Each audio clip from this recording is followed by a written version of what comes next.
What I love about TikTok ads is it's so clear to me when brands are doing well because I just see their TikTok ad. Like True Classic Teas, I heard of it because I saw their ads on TikTok for 3 months or 4 months in a row. And I was like, what is this brand that like every time I open up TikTok, they're fucking advertising to me. Yeah. And that's how I knew they were doing well. Now I'm seeing this brand that sells like an air conditioner. They have like Jeff Foxworthy and Deion Sanders as like their spokesman. And every time I open it up, it's Jeff Foxworthy being like, here's why you need this air conditioner. And I'm like, what is this brand that's doing really well? What happened to your career? Yeah, that's right. Yeah. This is Limited Supply, the place for refreshingly real takes on what D2C is really like. We're your hosts, Nick and Moiz. Let's start talking about money. All right, Moiz, every time we work out together, I take some pre-workout before sometimes, and I always get it from this brand, Caged. Now, why do I use Caged? Because they are on Tapcart. So I have their app on my phone. Every time it runs out, I just go to the app and reorder it. They do over 21% of their revenue just through their Tapcart app. Their AOV is 19.5% higher than the .com.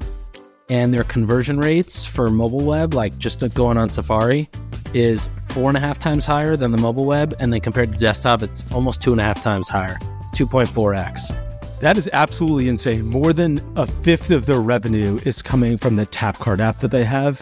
And the craziest is the difference of the conversion rate within the app and mobile web. Who would have thought? Now I understand why you have such good workouts. You're on all this pre. If you want to have a success like Cage with Tapcart, go to tapcart.com/limited. Oh, okay, yes, baby. You like that first thing on the agenda? I just saw what you added. I'm so down to talk about this. I thought it was so well. Let's get into it. I guess this is episode 4, Limited Supply Season 4. Okay, bunch of stuff on the agenda. It's been probably 10 days since we recorded last. For a hot second, there was something that was going on on LinkedIn where it was some olive oil drama. Olivegate. Will you summarize for people who may not be aware of it what happened? Like I was, it's so hard to keep track of these things. I got to check WhatsApp, Twitter, LinkedIn now for people posting stuff. I'm like, where is the drama? Is it on Netflix? Or is it on LinkedIn now? Yeah. Apparently it's on LinkedIn. So tell everyone what it was. So basically what happened was Brightland came out with a new olive oil they call pizza oil. I believe it came out yesterday, or it might have been the day before. We're recording this on April 27th. So whenever it came out and basically, Brightland's known for their beautiful designed bottles, ceramic looking bottles. Very high end is really because olive oil shouldn't be in plastic. Graza, on the other hand, their entire brand is in these plastic squeeze bottles, which is what chefs all around the world use, squeeze bottles. So does the halal cart downstairs on the corner. They use squeeze bottles. So Brightland launched a new pizza oil in a squeeze bottle. The whole aesthetic is like it fits in a pizza shop and it's to be put on pizza. And on LinkedIn, the CEO of Graza basically calls out Brightland and says, hey, this is too far. We've had some friendly banter in the past. I'm all up for friendly competition, but you've gone way too far. You put your olive oil in a squeeze bottle, okay? This is crossing the line here. And everybody in the comments just flamed this guy. It went from, how a good meme on Instagram, a good meme on Twitter ends up on Instagram and a good TikTok ends up on different platforms. Just like that, this LinkedIn post was screenshotted and memed across Twitter. Even the tweets were hilarious. My reply was like, oh shit, what does this mean for I got to go call Olipop. We've been stealing the packaging from Coke. Oh fuck, what does this mean for Coke? We stole it from somebody else. And so anyways, he got absolutely ripped apart. Rightfully so. Then he apologized. So he edited his post and apologized. And apparently, word on the streets I've been driving on, although this is now, a few weeks after this has happened by the time this is aired. But at the time, there's some reporters sneaking around trying to get some more juicy details that apparently have been slipped to reporters. All lies. But, hopefully none of those pieces have come out. or didn't come out in the past. But it was drama of the day. The last the last week, there's been something spicy every single day on D2C Twitter. Wait, what was the drama that's going around? So I'm sorry, I certainly saw the squeeze bottle, but what was this drama that you were talking about? There was something going on with the reporters going out? Basically, he claimed this isn't the first time Brightland's done something to us. And he didn't really go into detail about what that was. But a reporter hit me up and said, hey, we were told, obviously by only one person, we were told that Brightland participated in a Instagram giveaway, didn't hold up their end of the bargain. They didn't post on Instagram. And in reality, what happened is, first of all, Brightland is not that type of a brand that says, hey, let's go post on Instagram for a giveaway because we need followers and comments. It's just not Brightland. Rolls-Royce would never do that. Brightland doesn't do that. So he was claiming that this is the first time they got gypped by Brightland, or that was the first time they got gypped by Brightland. And in reality, Brightland's social calendar, content calendar fills up 3 months in advance. So I can't imagine that Aishwarya was like, oh, fuck yeah, I'd be so pumped to do an Instagram giveaway and post it on our stories, Are you an investor in Brightland out of curiosity? You seem to know a ton about it, and I don't know anything about it. I once had bottles of olive oil. Okay, gotcha. No, I'm definitely an investor. That's interesting. I can't believe a reporter is reaching out to you being like, I heard a story that Brightland has not posted something on Instagram. Dear reporter, that is not a story. That is not... Yeah, find something better to write about. Yeah. That's like the cop. I saw this cop the other day in New York writing a ticket to an Uber Eats delivery driver. And I'm like, do you seriously not... I literally said this to them. Do you not have anybody else to go after than somebody who is just trying to get on with their day? You should call up the reporter and be like, I have breaking news. I brushed my teeth this morning. I changed my toothpaste flavor. That's right. Yeah, that's right. That's hilarious. I've got a lot of thoughts about this. One is that a squeeze bottle is the least amount of copying a company has ever done to another company. And not only that, the squeeze bottle that Brightland uses and that Graza uses, their colors are unique, but I'm pretty sure they're style bottles that you could buy. Chinese guys are just selling these bottles and these squeeze tops in the quantity of billions. And so I'm not sure how, yes, color is unique to each of them and they're completely different. One's white and one's dark green. But I don't know where this came from when it's you're now putting this product in a squeeze bottle. Oh my God. I'm not sure where that came from. I'm going to go sue the halal card downstairs. And I think I would say the other thing is that you should get incredibly used to competition when you're successful. One of the hardest things about building in public is that the more successful you are, the more everybody knows it and the more that everybody wants to copy that. When I was running Native, we had people clone the exact same scents that we had. There was a shitty version of Native with the exact same scents that we had. And then one of the guys who tried to buy our business, I did this presentation in front of a company that, bid north of $50 million, I think, for the business. A month later, cloned the deodorants and cloned all of the scents. They sold a coconut and vanilla and a eucalyptus and mint and a cucumber and mint. A month after we tried to sell the business to them and they made an offer. And, look, that's the nature of business. So if you're going to get your panties all bunched up for a squeeze bottle, dude, you're going to have a lot more problems. I like that he apologized. He did it really quickly. And I thought it was less of a big deal than everybody else did. I saw all these posts on LinkedIn. And first, when I saw it, I was like, this guy's overreacted. Then I saw a ton of responses where people were like, you overreacted and you apologized. I didn't think it was that big of a deal. It seemed to have gone mini viral within the direct-to-consumer community. So I did want to bring it up here. But to me, I'm like, a week from now, we'll all have forgotten about it. No one's going to care. Let's move on to a couple other things. One is Walmart sold Bonobos. Did you see this? I saw. Huge loss. Yeah, they purchased Bonobos for $310 million back in the day when they thought that they were doing an e-commerce roll-ups. I think Walmart may have been the original Thrasio now that I think about it. They bought Jet. Right. Everything they've bought, they've gotten rid of or shut it down. Yeah, ModCloth, Shoes.com, Bare Necessities. Anyway, they bought Bonobos for $310 million and they sold it for $75 million.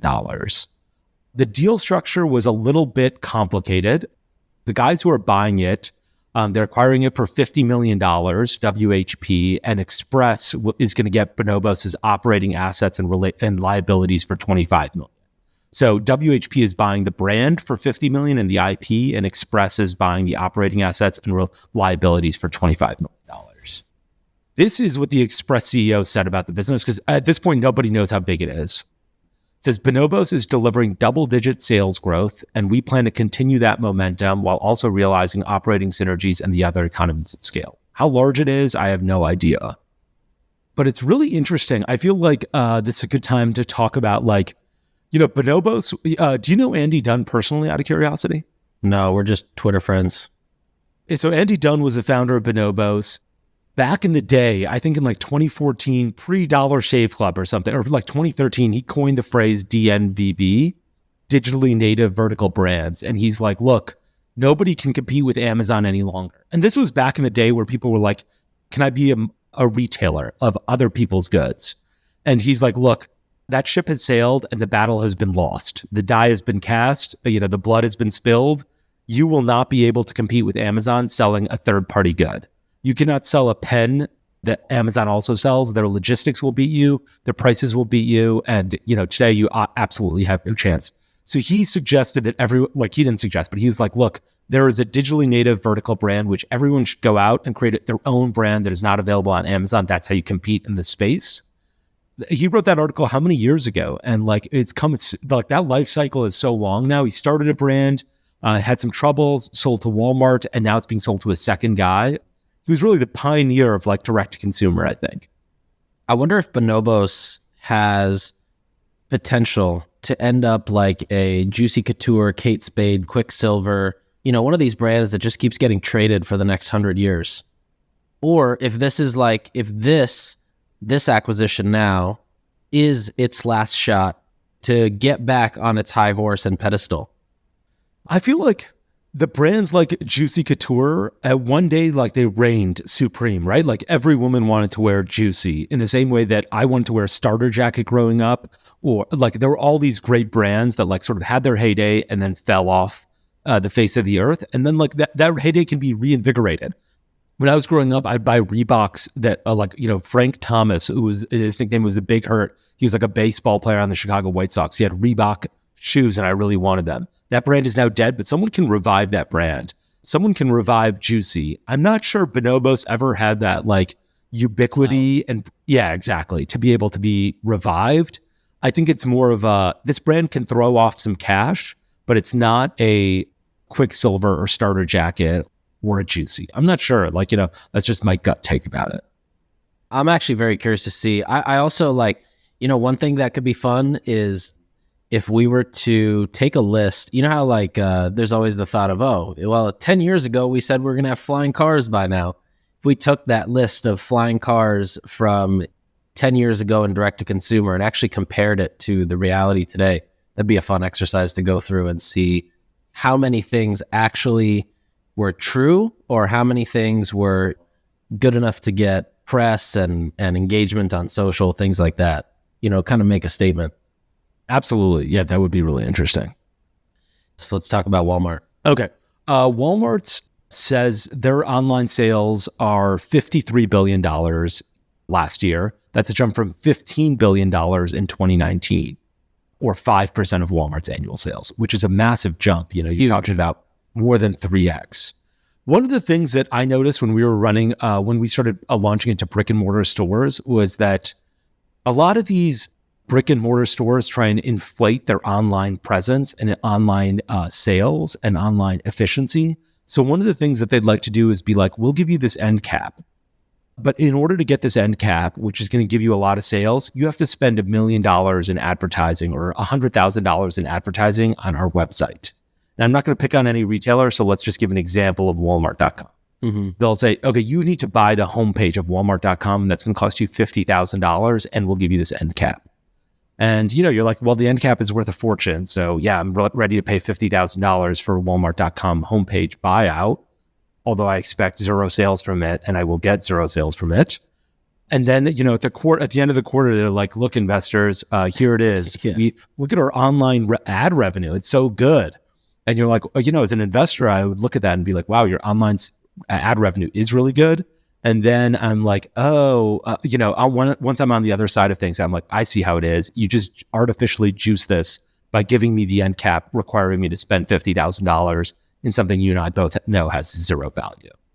The 53.4, that includes ad revenue as well? I'm not entirely sure, actually. But I do know that that's what they do, because I remember having that experience at Native where retailers would be like, okay, if you do this, let's give another example of CVS.com, which I don't remember this happening. So this is just a hypothetical. When was the last time you went to CVS.com? Never. Yeah, never. I've never been to CVS. I don't even know if CVS owns CVS.com. It would be like, buy a banner page on CVS.com and we'll do all these things for you. And you're like, okay, just tell me how much money you want me to put in the briefcase and what the address is to send it to you in order to get this. You don't need to pretend. We can just dispense with the pretense. Mm-hmm. Let's call it a bribe or whatever you want to call it, but let's get it done, Here's the money. Give me the end caps.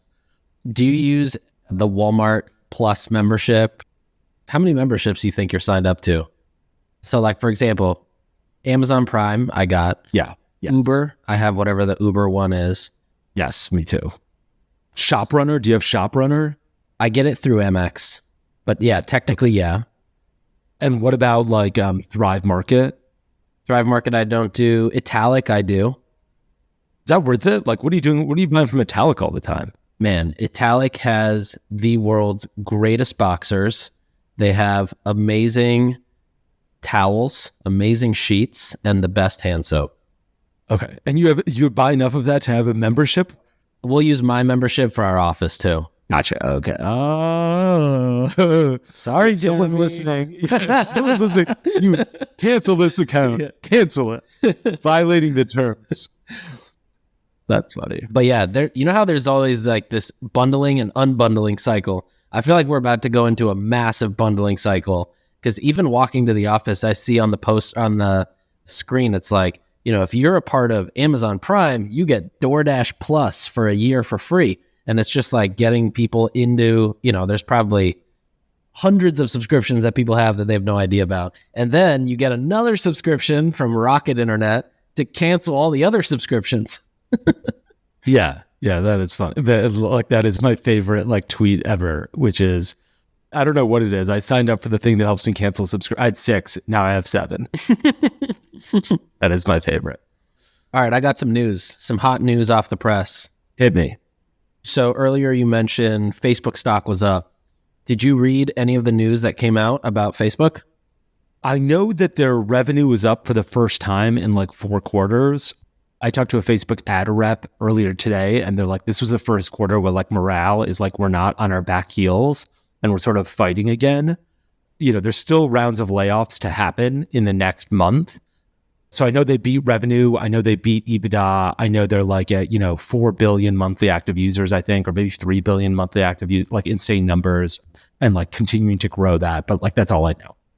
Okay. So there's 2 things we could talk about. Do you want to start with number 1 or number 2? Number 2. So today, Facebook announced that beginning next year, April 24th, so April 24th, 2024, Facebook will not allow you to use Facebook Shops and allow checkout through the site. You have to use their checkout to complete a transaction if somebody goes through Facebook Shop. In addition, which that's not that bad, because I did confirm with Facebook today that you will still be able to run website traffic and website ads. The goal with this push is twofold. One, it's to get shops transacting through Facebook, which I'm sure means, payment revenue for them. We've talked about the split of the 2.9%. I'm sure they get some of that. The second one, which is really how they're going to get people there, is everybody who has products tagged on Instagram. Those tags will completely disappear if you are not set up in Commerce Manager. And I think a couple things. One, I think it's actually, if I was looking through the eyes of Zuck, this is basically a way to consolidate as many learnings, as many data points, as many signals as possible to make the ad engine more efficient. On the other hand, somebody could say it's kind of fucked up that they're forcing this, but I really don't see any downsides to joining this side. I don't see any downside to changing your Facebook Shops checkout to be exclusively through Facebook, or any downside to having that? Because you can still run traffic to site. Plus, you will get better custom audiences and lookalike audiences from people who interacted with the shop, which again is all in their own walled garden. The only downside I see is if performance on website traffic versus performance on shops was dramatically lower on average, then the people who would suffer the most are the people who have products with high barrier to entry. So 8 Sleep or Hexclad or Caraway, things that are expensive and require a lot of consideration, learning, education, social proof, trust. Those pieces are probably not as easy to build in shops unless, I could be wrong, unless by this time next year, you can basically build an entire website with a drag and drop builder using Facebook Shops, which also could be completely possible. Well, let me ask 2 questions then. I did see that news. What about like reviews? Of course, Facebook still has to let you check out on your site, but what about like reviews? Can you import your reviews from where your review platform into Facebook, or like do you have 10,000 reviews on your website and 2 on Facebook? My guess is they're going to have some sort of an API. So they have a couple APIs that you can use with the ads platform and business manager. I think they're going to allow for somebody like Okendo to sync your reviews in. If I was, Unilever, and they were like, oh yeah, actually these have to all be Facebook page reviews, that's another thing, I'd be pretty pissed.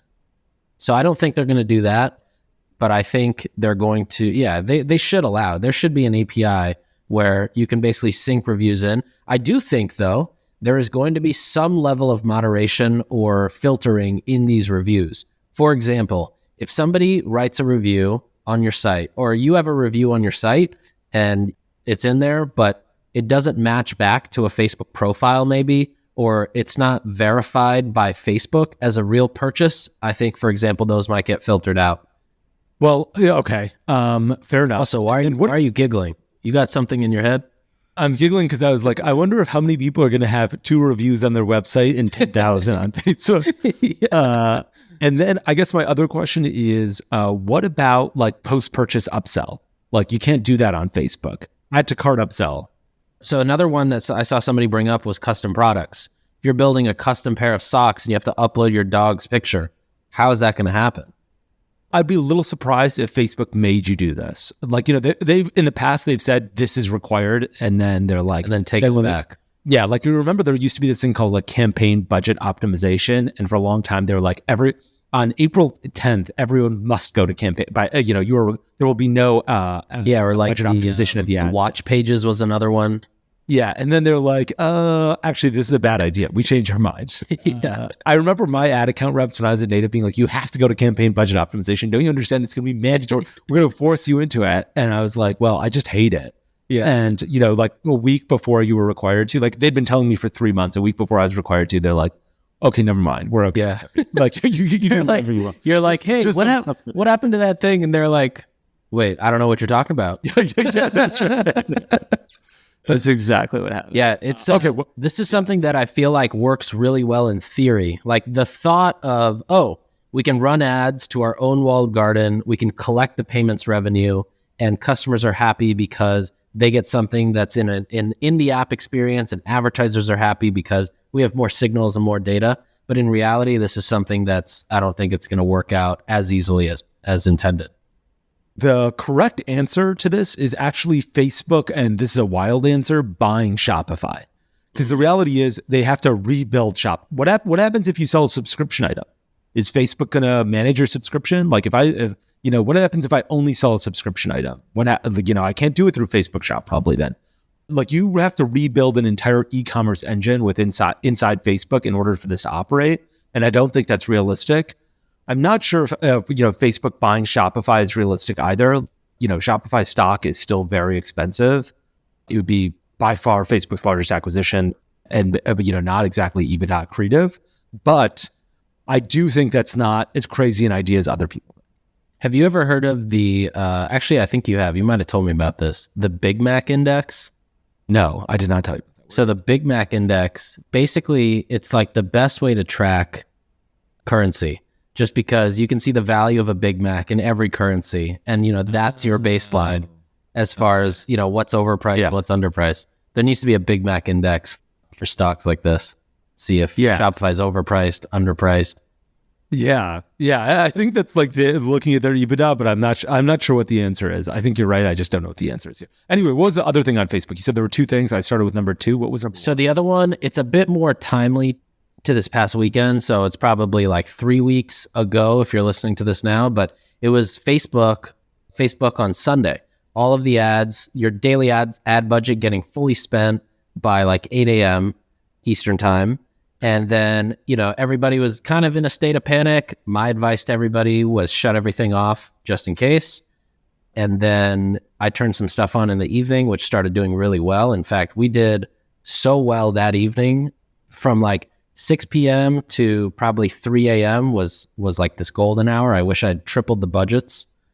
But it got me thinking, how many people, and we've been talking about this has been a topic of conversation for years, but like, how many people are solely reliant on Facebook and not on any other platform, not using any other platform?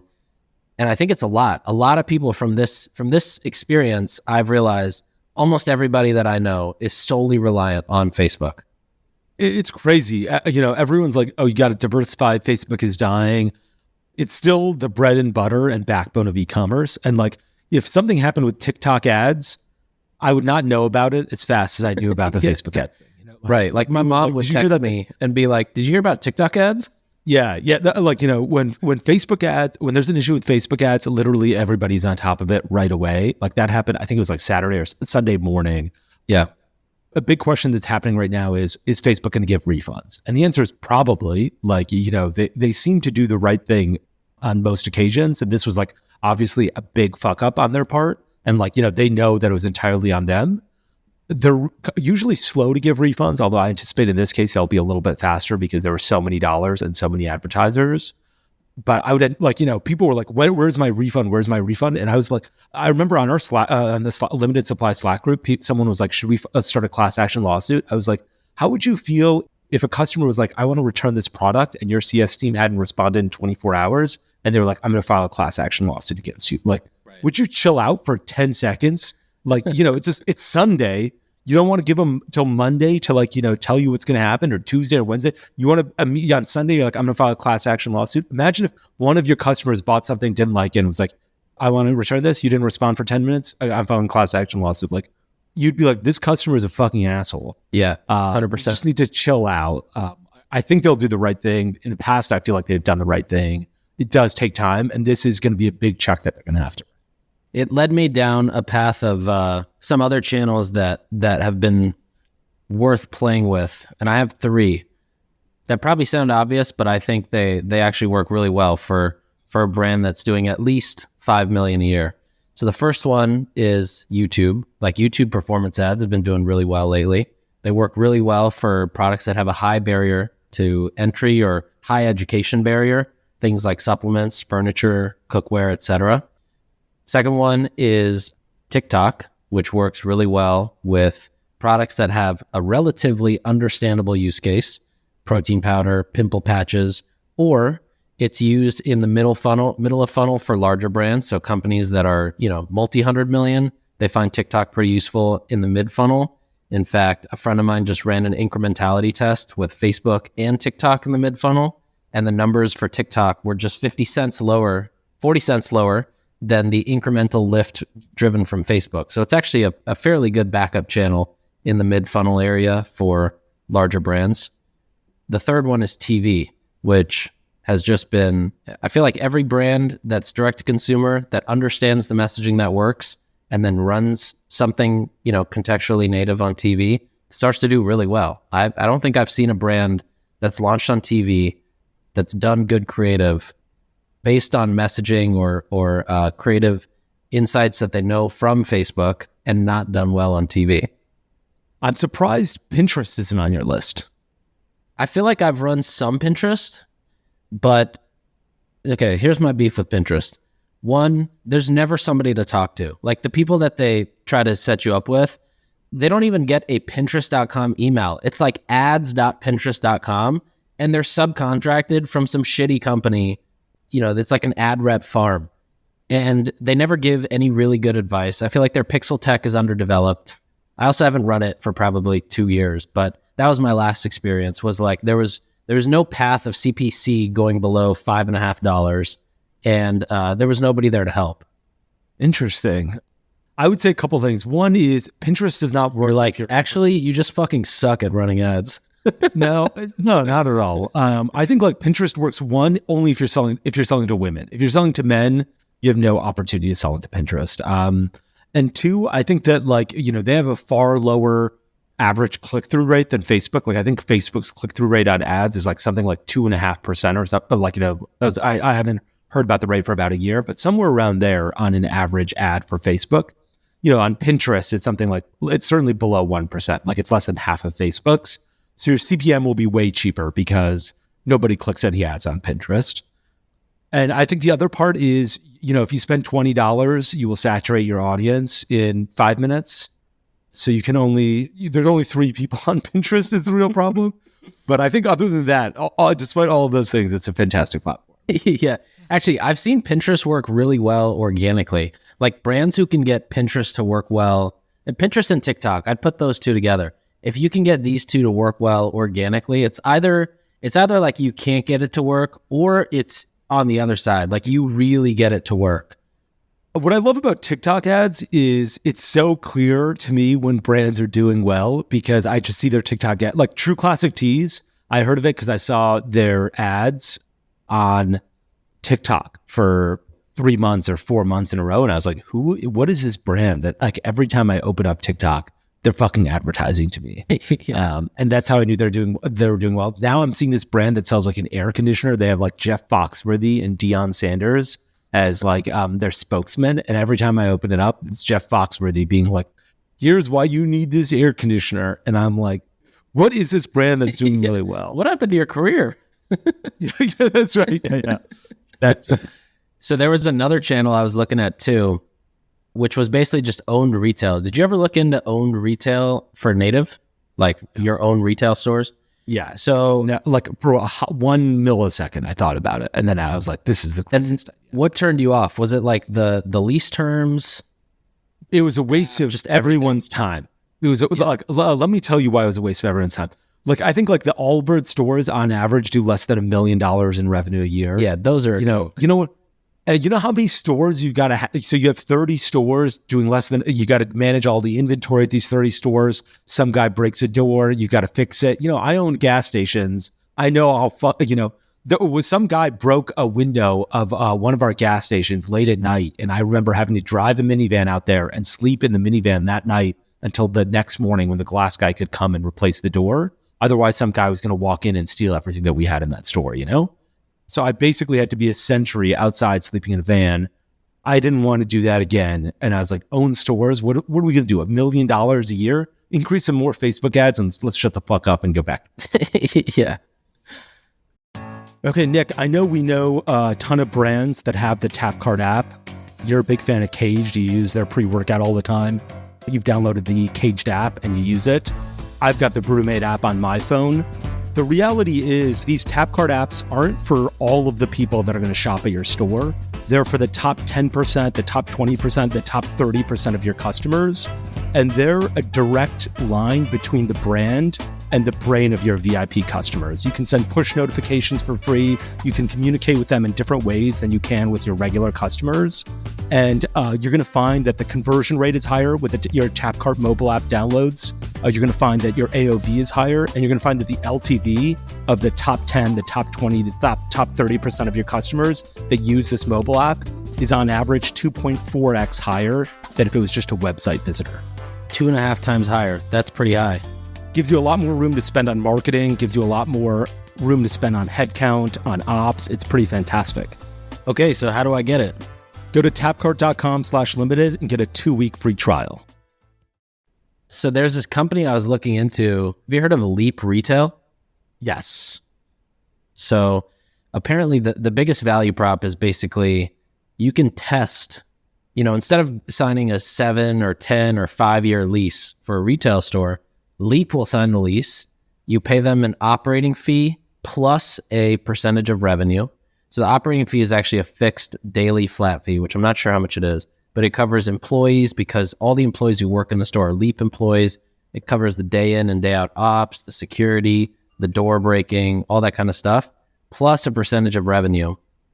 The advantage is kind of like, it's almost like an agency for retail. So you can test with them just like you test podcasts with an agency who knows what they're doing. They've done it before. You can kind of learn the ropes from them.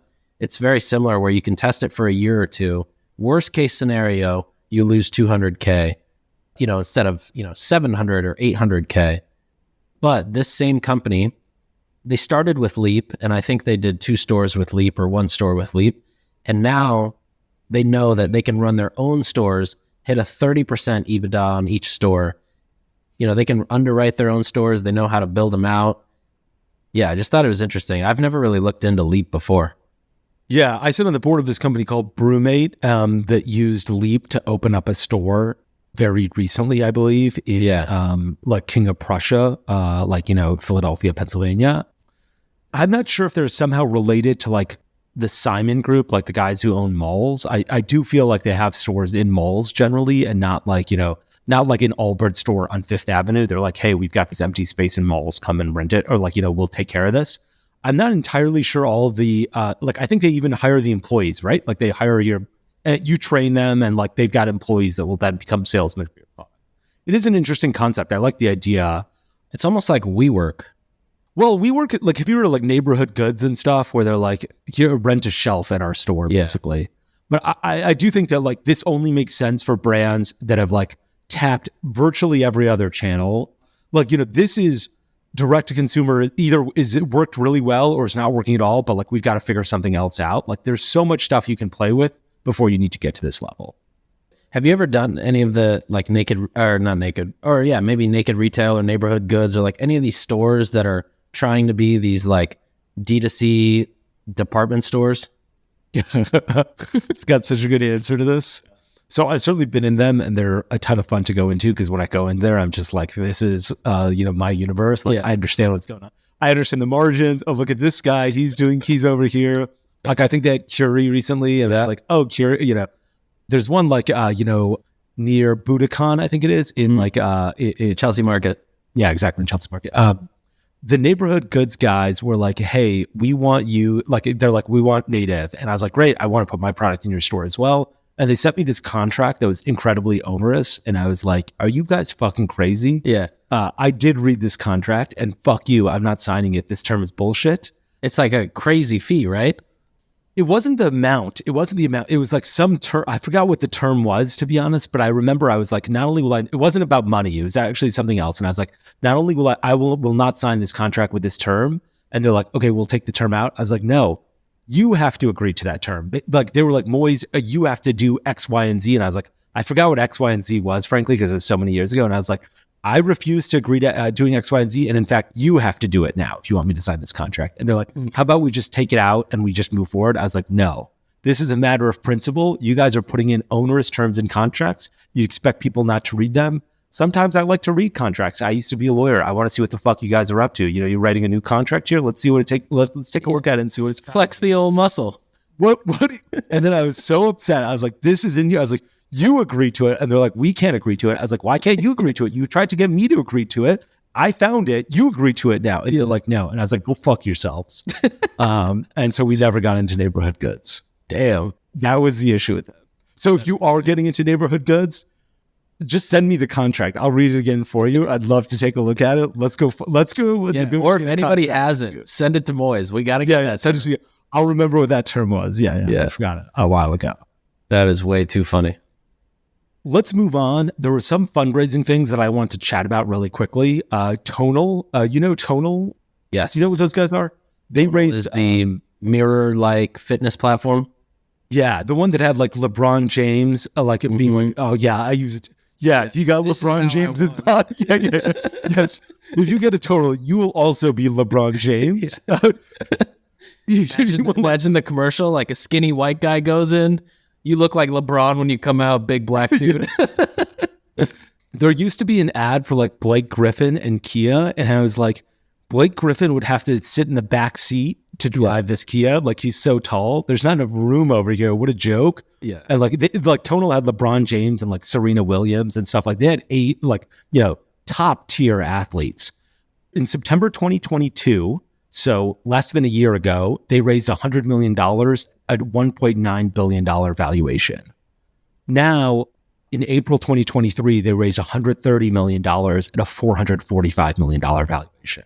So like the Pelotons of the world, all like, these sort of fell off of a cliff. They're not doing well. Really makes me think about how important market timing is. Like, do you remember Mirror? Mirror was a crappier version of Tonal even. It was basically like, hey, we've created a large TV screen, and they sold it to Lululemon for like 600 some million. I don't remember what the price was, but it's a fortune. The CEO made a fortune, and it looks like I would imagine it's a terrible acquisition for Lululemon today. I see it now just in the Lulu stores. No one looks at it. No one touches it. It just exists. I thought it was literally a mirror. I didn't. Yeah. I was like, why would I not pay this much for this thing? And I was like, oh, it's one of those connected mirrors. It's going to help me work out for 30 seconds before I stop using it. Right. Before it just literally sits in the wall, out of the way, and never needs to be turned on. Yeah, they paid $500 million for a mirror. Wow. And now, like, I just Googled it because I was trying to figure it out. And like, there's this article now. It says Lululemon's ill-timed mirror acquisition is now almost worthless. So the people that put in $100 million at 1.9, and then if they raise an additional 130 at 445, what happens to the people who put the first 100 in? They get crammed down usually. So 75% of the value. So their 100 million is now worth 25 pre-dilution? No, it's probably worth even less than that. Like, they probably told everyone you have to give up your stakes. Like, they'll have to get like, they'll have to say everyone's worth a lot less now because otherwise the business isn't going to work out. Like, we're going to go bankrupt, or you guys can agree to take 5% of the value of the business for that $100 million. Like, 5% of the value of the business today at a $445 million. Like, they'll get crammed down materially so that their investment barely exists. Why wouldn't they just try to, or maybe they did try, but like, shouldn't they just try to just get rid of the business, just sell it to somebody else who can recapitalize it and not have to, like, for example, if a Walmart bought this, although they don't have the best rap sheet, but like somebody like a Walmart can be like, I don't care. We'll just throw $1 billion at it and see what happens. If they could get somebody like a Walmart to throw $1 billion at it, or anybody like that, they would take it in a heartbeat. Or not buy it for $1 billion, but like, let's say they even bought it for 300 or 400. Yeah. But then they can get somebody to properly capitalize. Because I imagine their biggest constraint is like, okay, well, do we give up 99% of the business and capitalize the business? Or do we kind of run it slowly and differently? And we can't really push, the capital in and build it. I can't speak for Tonal specifically because I don't know the details of this transaction, but generally, I would imagine that they have no opportunity to sell it for $250 million. Wow. Like, I think if they had that opportunity, they would have taken it in a heartbeat. Yeah. Did they have any numbers on revenue? They didn't have any numbers, or at least not that I saw. Yeah. Damn. There was one more fundraising thing that I wanted to talk about, which was Razor, which is an aggregator. They raised $88 million at a $1.2 billion valuation. And they acquired another aggregator actually with the money. They're basically like, we're now acquiring. They're not playing catchers. Yeah, like aggregators are now. You guys are acquiring brands. We're going to acquire you. That's right. So they said that they own 140 brands and generate $453 million in revenue per year, which I thought was really interesting. So on average, their brands are generating $3.2 million in revenue per year. That's not what they're shooting for. That's just what they've got. This is what was really interesting. They said Razor's pitch from the start has been that its approach is very different from that of its peers and that it's built its own technology in-house. This is in contrast to a number of others who knit together third-party tools to manage and run these businesses, sometimes with their own tech and sometimes not. I don't know what technology they've got in-house that's better. Let me translate that. They found a dev shop in India that can string together APIs, and that is their tech stack. Yeah, I would be shocked. Like, the reality is these businesses are, when we were trying to fundraise, people would always be like, what is your moat? And I was like, look, the honest answer is in e-commerce, there's very few businesses have moats. Yeah, Apple does, and so does Lululemon maybe, or like, I'm not even sure Lululemon does. Peloton does. Right. But everybody else is sort of brand once you get to a certain scale. And before that, operational excellence. Like, I'm going to operate this business better than other people because I'm going to work harder, make better decisions, try new things. I'm not afraid to fail. I'll test. That's what it is. And these guys saying, hey, we built our technology in-house and that's unique to us.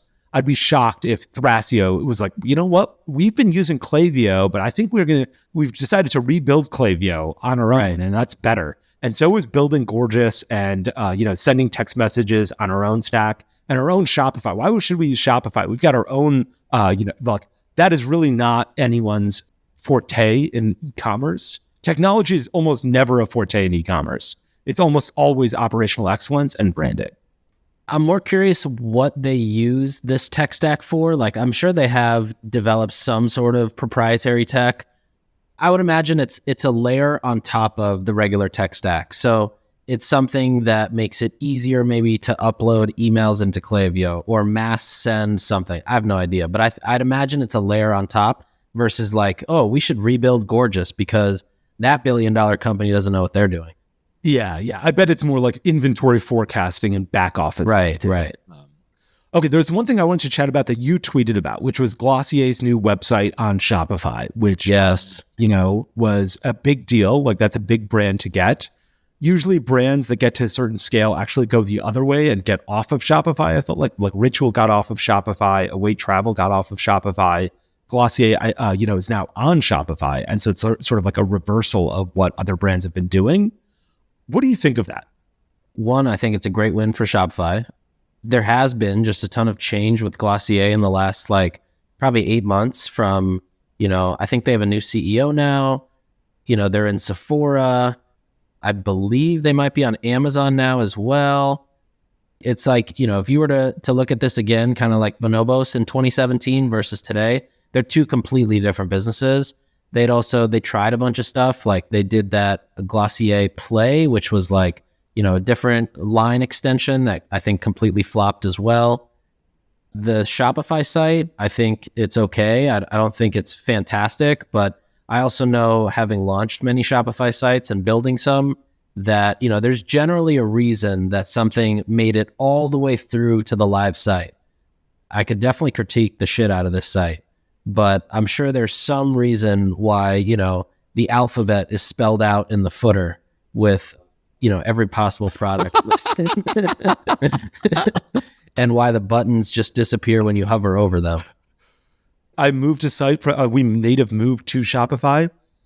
Honestly, it's a little bit of a work in progress. Rebuilding your tech stack from the ground up, or especially in e-commerce, is not like something that's super easy. And, I remember when we launched the site, actually the moment we were supposed to launch, the site went down for the first hour. That kind of stuff happens. I don't expect the site to be perfect. I think that makes a lot of sense here because this is a work in progress and takes time. That said, this is an e-commerce brand that's in many ways defined e-commerce and was $1 billion brand. And I'm surprised at the lack of development that they have on a site like this. And I think this is contrary to your your take is look, they're starting at I read your Twitter post about this, and I think you're right. They're starting, so there should be a lot of things that are in flux and not perfect. And they're going to, in the next 2 months, all the bugs will get fixed. And that's fair and true. But I think there are certain things that I'm shocked that they launched with. They've got 0 reviews everywhere, and they're total reviews, 0, average rating, blank. There are no reviews on this product yet often. If you add something to the cart, and I put a link to this I put a link to this image in our agenda for the podcast. Mm-hmm. It says the sales tax amount shown in checkout is a best estimate and may differ from actual amount charged and shown on order confirmation email. Basically, even the sales tax that they tell you they're going to charge you is going to be maybe incorrect. So your total is going to be $38. Oh, it's going to be $38.60. We've decided, and that after you've placed the order. And that was I was like, wow, I'm really surprised that you guys launched with this. I thought it was a little bit less developed than I would have been comfortable with launching a site. I'm not saying anything should be perfect. The alphabet isn't even that big of a deal to me. It is kind of funny. But they're going to fix that. They're going to fix the hover over buttons. They're going to fix the reviews when they get those imported. This sales tax thing, I was like, wow, that is a big thing. To say I'm going to charge you this price and then I have to adjust it a little bit as a result of sales tax. I get it. You're not doing it maliciously. I'm just surprised that you do something like that. It is definitely a work in progress. As somebody who spends a lot of time building e-commerce sites, going through e-commerce sites, auditing them, updating them, I do think they missed a lot of things. Like, I would never launch a site with 0 reviews across the board, of this caliber. I would never, even the color swatches are a bit different. I really, really but I really did love the previous site that I think was built on Contentful, and it was customly built by Henry and Brian. One thing I do like that I think is a good actually takeaway for a lot of brands in skincare, beauty, and personal care, in the cart, they do this like free sample, you can add a free sample. And another company that does this really well is Skin, which is Kim Kardashian's skincare brand, SKKN.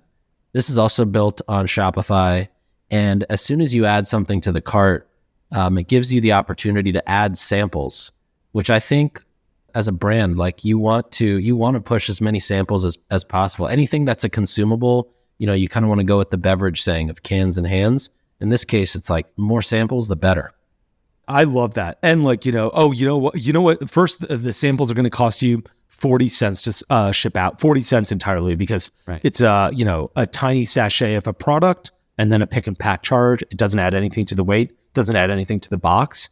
And if you love the Skin Night Oil sample that you purchase, that you get with your order of an exfoliator, guess what you're going to do is you're going to buy the full thing. And now there's a lot more money in hand for you. So I completely agree with you. I love that sample stuff. That is a great idea. And yeah, the Glossier site I loved before. And look, I admire the brand a ton. So the people who built this have done an amazing job. Like, I went to the store in West Hollywood the other day, and it's like, it's such a fun experience to go in. It's so beautiful and so friendly. Like, I love everything about it. This is a little less baked than I would have been comfortable with, but I'm sure they're going to fix it in the next couple months. Yeah, I think the person who uploaded the site was probably baked. Okay, I want to talk about 2 other things. Was there anything else on your agenda, though? Let's go. No, mine was covered. Retail, Facebook. Okay, the 2 things I want to talk about. One, I saw this TikTok of Bill Ackman, who runs this hedge fund in New York, and he said the richest people in the world are retailers. I saw this. You saw that? Yeah. And I was like, started thinking about it. And he's like, look, retail is not easy to get right. It's a lot of work, and it's a lifetime of building that. But like Walmart, LVMH, Amazon, like all of those guys are retailers. And that's how they've made massive businesses. And the Waltons were the richest people in the world. Jeff Bezos was the richest person in the world. Now it's the guy who runs LVMH, or the owner, Bernard Salt, or I don't really know how to pronounce his last name. I thought that was really interesting and incredible. I always have this concept of to win, you have to have the McDonald's audience or the Drake audience. You have to be so wide and be able to service so many in a way that still doesn't feel like you've lost quality or lost taste or lost culture. It's like trying to balance a pencil on a table. It's nearly impossible, but the second you do it, it's magic. Yeah, absolutely. Okay, I want to end with this story, this personal story I've got. I thought about it over the weekend because I was on this board call and this guy was getting screwed, and I was like, a lot of times what happens is, this guy was like, look, my contract manufacturer, this is a beauty business that I'm an advisor in. And he's like, my contract manufacturer said that they made X number of goods and they shipped them over to the 3PL, and the 3PL says they got X minus 5%. Then you're like, what the fuck? I don't see these goods. There was this company, this is the second time I'm referencing gas stations. When my family owned gas stations, we used to get the gas from this company called Edison Oil Company. Mm-hmm. And gas is delivered in these massive trucks, as you can imagine, like a semi-truck. And generally a semi-truck holds about 8,000 gallons. And you can compartmentalize that 8,000 gallons, and you can say, I want 5,000 gallons of regular gasoline, 2,000 gallons of premium gasoline, and 1,000 gallons of diesel. Mm-hmm. And so then if they bring over 8,000 gallons and drop them in your tanks, and then you sell them to consumers. And so my father was let me tell you, the guy who runs Edison Oil, his name's Gene. I don't remember his last name. He has committed fraud and tax fraud for years and should be in jail. But what would happen is he would say, okay, my father would be like, I want to order 8,000 gallons of gasoline, and he'd get a bill for 8,000 gallons and pay it. And one time, the guy who dropped the gasoline into the tanks gave us a sheet of paper that he wasn't supposed to give us called the bill of lading. And it said, you ordered 8,000 gallons. We're delivering 7,800 because we couldn't fit the other 200. Like, there was a 200 variance when we were filling it into the truck. And so you only got 7,800 gallons. And my father was like, fuck, I've been overpaying for 200 gallons of gasoline for 7 years. Yeah. And not only am I overpaying for the gasoline, I'm paying for the taxes on that gasoline that was never delivered. The federal tax, the state tax, the local tax of gasoline. And so, we were being overcharged tens of thousands of dollars a month for several years by this guy who runs Edison Oil Company. And so if you want to talk shit about him, let me be the first to talk shit about him. And if you're a member of the Florida state government, please arrest this guy. I will testify at the trial. But anyway, that's what was happening to this beauty guy. I was like, this is still happening in my life. This happened to my father 20 years ago. This is happening to a business that I'm advising today. They ordered 10,000 units of something. They got an invoice for 10,000 units of something. When it got delivered, they had 9,800, and they're like, what should we do? And that, then they're like, hey, fucker, we only got 9,800 here. And the guy was like, oh yeah, we only set 9,800. That's right. It's still 10,000. So I don't know if people I haven't run anyone else's business, but at Native, I'd be pretty cognizant of what we should be getting to make sure that what was shipped was received by the other party, like the number of boxes. And I'd encourage everyone else to do that because there will be discrepancies, and those discrepancies it's easy for those discrepancies to be thousands of dollars in a way. Especially when the units go up. If you have 10,000 units, 20,000 units, and 200 are missing, it's very easy to just not see it because it's so minuscule compared to the, multiple pallets coming in. Yeah, that's right. It's so easy to miss that kind of stuff. I don't know a good way to do this, to manage this kind of stuff. It's super manual. And even then you're guessing at it because the guy says it, I shipped 10,000. The guy who's receiving it doesn't count each unit individually. He counts boxes. He's like, okay, you told me each box contains 50 units. Are there 20 boxes here, 200 boxes here? And so he's like, in this instance, in this example, there was there were missing boxes. But even then, you could just put 40 in every box instead of 50, and you could get fucked. And you'd never know. You got to audit those things. I'd recommend you spot check those things once every 6 months. Go out to the 3PL, have someone go out to 3PL, pay the 3PL, go out and audit those things and make sure that you're not getting screwed in that. I don't know about any company that exists that does this. I do know there's a company called, I think it's Factored Quality. They do this for factories. So very similar to what you're saying, kind of like auditing, going in and making sure that you're not getting fucked over. They do this for the factory all the way up until, actually, they do this for 3PLs. Send inspectors to your warehouse, 3PL, DC, or fulfillment center to do a final count of your total goods down to a SKU or lot level. Factored Quality? What? How have I never heard of this business before? There's an Indian guy who runs it. I should connect you. Yeah, I'd love that. You know him? I do. Forget his name. Wow. So it looks like they're running good, there's certainly a lot of brands on here I recognize. Supply, Adams, Resident, Meissen, Dr. Squatch. That's interesting. I guess okay, so other people have had this problem and found a solution to it. I've been doing it fucking manually forever. I love talking. I love spend my Sundays just counting. I love this podcast because literally I'm just like, hey, here's problems that other people are having. And you're like, have you heard of these 15? I'm like, who's heard of this business? Honestly, who's heard of Factored Quality? How have you heard of it? I know people. I got a guy. Yeah. Okay. Well, fantastic. I'm your guy. Yeah, you're my guy. Yeah. I'm going to start telling you about all of my problems I've got. I'm just like, you solve these. Is there a company that goes out and solves these problems? Because I don't know about it and you do. Amazing. Awesome. Right. I feel like that was a good episode. We'll be back next week. And join our Slack group. We have over 2,000 people in there now. It's crazy. It is popping off. 2,000 people. It's at limitedsupplypod.com. You can join it there.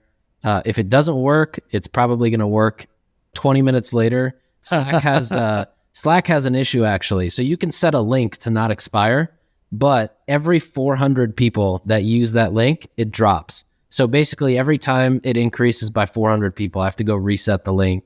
Change. That's what's been happening. Yeah. So I have it to not deactivate, but you can't get around it. I've tried everything. I've even hit up Slack, no response. But yeah, come join the Slack group. We have tons of channels. It is probably the only free Slack group in this world, in this community, that has high quality people. Like, I don't know if you've seen some people in here are running like $50 million businesses, $100 million businesses.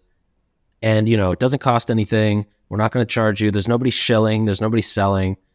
So yeah, limitedsupplypod.com. Awesome. That's it. Thanks for tuning in. We'll be back next time to cut through the noise in CPG, retail, and e-commerce. And if you enjoyed this episode, then why not share it with a friend? And be sure to subscribe wherever you listen so you don't miss the next one.